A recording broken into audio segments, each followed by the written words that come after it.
అని చెప్పవే సీతమ్మ తల్లి నన్ను బ్రోవమని చెప్పవే, నన్ను బ్రోవమని చెప్పవే సీతమ్మ తల్లి నన్ను బ్రోవమని చెప్పవే, నన్ను బ్రోవమని చెప్ప నారీ శిరోమణి జనకుని కూతురా జనని జానకమ్మ నన్ను బ్రోవమని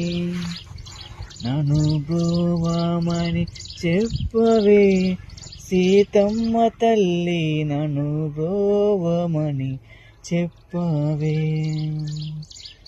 లోకాంతరంగు శ్రీకాంతని గూడి ఏకాంతమున ఏక చెయ్యనున్న వేళ నన్ను బ్రోవమని చెప్పవే సీతమ్మ తల్లి నన్ను బ్రోవమని చెప్పవే. అద్రిజ వినూతుడు భద్రగిరీశుడు నిద్ర మేల్కొను వేళ నిరతలో బోధించి